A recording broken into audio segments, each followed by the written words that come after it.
اظہار ذات کا ایک ذریعہ ہے جس میں شاعر اپنی تخلیقی افکار اور احساسات کو زبان و بیان کا ایک وسیع پیرن عطا کرتا ہے کہ دل خود اس کی طرف کھینچتا ہے۔ خیال و جذبہ جب شاعرانہ اسلوب میں تشبیہوں اور استعاروں سے مزین ہو کر ہمارے سامنے آتا ہے تو براہ راست قلب و ذہن کی گہرائیوں میں اتر جاتا ہے۔ سامعین، میری ناقص رائے کے مطابق شاعری دل سے اٹھ کر دل پر اثر کرنے والی تحریر کا نام ہے۔ میری نظر میں شاعر مریض بھی ہوتا ہے اور طبیب بھی۔ مریض وہ اس روگ کا جو اپنے گرد کے حالات کو دیکھ کر محسوس ہی نہیں کرتا بلکہ درد سے چیخ اٹھتا ہے، اور پھر جب وہ ان محسوسات کو اپنے قلم سے مخصوص انداز میں تحریر میں لاتا ہے تو پھر وہی تحریر کئی دلوں کی شفا کا موجب بنتی ہے۔ سامعین، آج ہمارے سامنے فیصل ہاشمی کی نظموں کا مجموعہ خاص ماخذ ہے۔ فیصل ہاشمی ایک ادبی گھرانے کے فرزند ہیں جو جدید نظم کے شعراء میں ایک ابھرتا ہوا نام ہے۔ یہ انتہائی خوبصورت اور جدید اسلوب کے تقاضوں کے مطابق نظم تخلیق کرتے ہیں۔ سامعین، اردو نظم کے ساتھ بھی اردو زبان کی طرح یہ حادثہ منسلک ہے کہ یہ بھی ہجرت کرنے والوں اور لشکریوں کے ساتھ اردو ادب میں وارد ہوئی ہے۔ اردو ادب میں جدید نظم کا داخلہ 1857 کے انقلاب کے بعد دکھائی دیتا ہے۔ وہ اس سے پہلے بھی پابند اور موضوع نظم کہی جاتی تھی۔ جب حالی اور سر سید نے نئی نظم کی شروعات کی تو یہ وہ زمانہ تھا جب 1857 کا خونی انقلاب رونما ہو چکا تھا۔ مغلیہ خاندان کا آخری تاجدار دیار غیر میں ایڑیاں رگڑ کر مر چکا تھا اور ملکہ وکٹوریہ کے نام کا خطبہ پڑھا جاتا تھا۔ پرنٹ میڈیا نے اپنے بال و پر حاصل کر لیے تھے، جدید سائنسی آلات سے لوگ روشنا ہو رہے تھے، تہذیبی تصادم کے پیش نظر ایک خاص نقطہ نظر پرواں چڑھ رہا تھا، یورپ کی طرز تعلیم سے لوگ راغب ہو رہے تھے۔ ایسے میں یورپی زبانوں سے اردو والوں کی دلچسپی بڑی ظاہر ہے، یورپی اصناف سے بھی رغبت پڑی، اور یورپی زبانوں میں نظم ہی ایسی صنف تھی جس کے مزے سے لوگ واقف تھے، کیونکہ اردو شاعری کی مقبول صنف غزل یورپی زبانوں میں تھی ہی نہیں۔ اور جب یورپی زبانوں سے اکتساب کی ضرورت پڑی تو نظم اردو شاعری کے مزاج سے قریب معلوم ہوئی اور اسے قبول کر لیا گیا،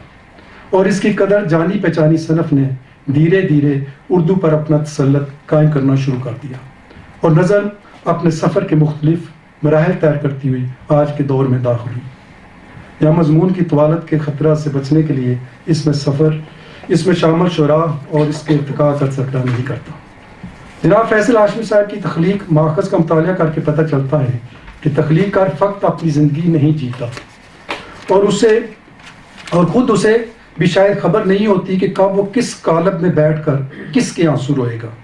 اور کب کسی کی ہنسی چڑیا کی طرح اس کے منڈیر پر آ اترے گی، وہ کس کی پیاس میں بلبلائے گا اور کس کی چوٹ کو خود پر سہ کر چلائے گا۔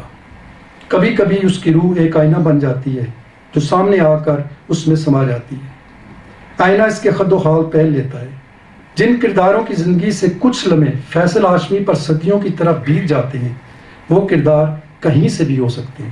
کبھی حقیقی اور کبھی غیر حقیقی، اور کچھ کردار تو وہ خود کرتا ہے اور خود بھی اس کی لپیٹ میں آ جاتا ہے۔ سامعین، شاعر کے شہ پاروں پر بات کرتے وقت اس کو بیچ میں سے نہیں نکالنا چاہیے۔ اس کی سماجی، معاشی، سیاسی، نفسیاتی اور خانگی، اور اس کی فکری، علمی، نظریاتی، جذباتی اور احساساتی شخصیت کو پیش نظر رکھنے سے اس کی تخلیق کو زیادہ سمجھنے میں مدد ملتی ہے۔ جناب فیصل ہاشمی کی نظموں کا مطالعہ کرتے ہوئے یہ احساس پختہ ہو جاتا ہے کہ تخلیقی عمل چاہے کتنا ہی پراسرار کیوں نہ ہو اور کیوں نہ وہ پراسرار قرار پائے، لیکن اس حقیقت کو رد نہیں کیا جا سکتا کہ تخلیقی واردات میں زیادہ عمل دخل لاشعور کا ہے، اور لاشعور میں پڑا ہوا بیج تخلیق کے شجر میں تبدیل ہو جاتا ہے۔ یہ تو طے بات ہے کہ تخلیق کا بیج شعور کے راستے ہی لاشعور میں پہنچتا ہے۔ البتہ یہ کہنا مشکل ہے کہ تخلیقی صورت اختیار کرنے میں کتنا وقت لیتا ہے، اور نہ ہی یہ کہا جا سکتا ہے کہ اس بیج سے ایسا ہی پودا نمودار ہوگا جس کا یہ بیج ہے۔ سامعین، جب کسی موضوع پر کوئی شاعر اپنا فن پارہ تخلیق کرتا ہے جو کہ اپنے اندر خود مکتفی ہو تو پھر اس میں سے کائناتی معنی برآمد کیے جا سکتے ہیں، بشرطے کہ شاعر خود اس میں کوئی روک نہ لگا دے کہ اس کو صرف ایک خاص تناظر ہی میں دیکھا جائے۔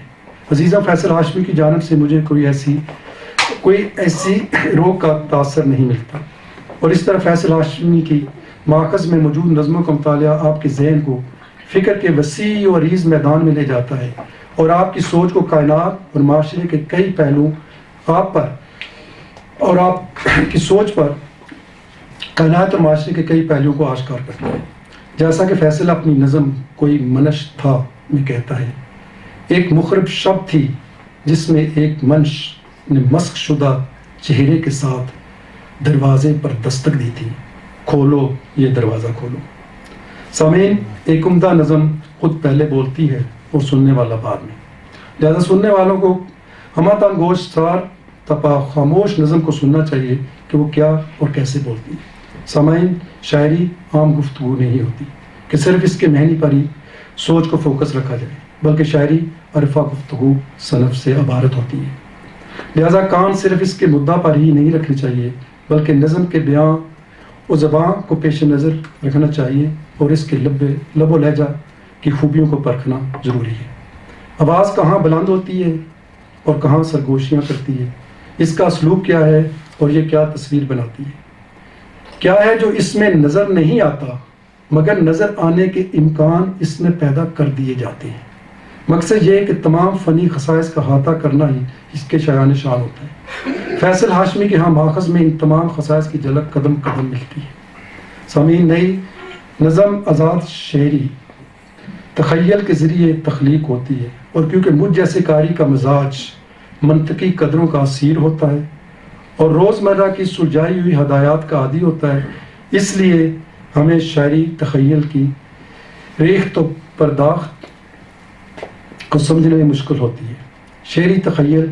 امیجز کے ذریعے رونما ہوتا ہے جن کی وجہ سے علامتیں اور سمبل بنتے ہیں، اور اشتہاراتی اور علامتی اسلوب میں لکھی جانے والی نظمیں جو کہ آج کا رواج ہے جمالیاتی صفات ہوتی ہیں اور فکری بھی۔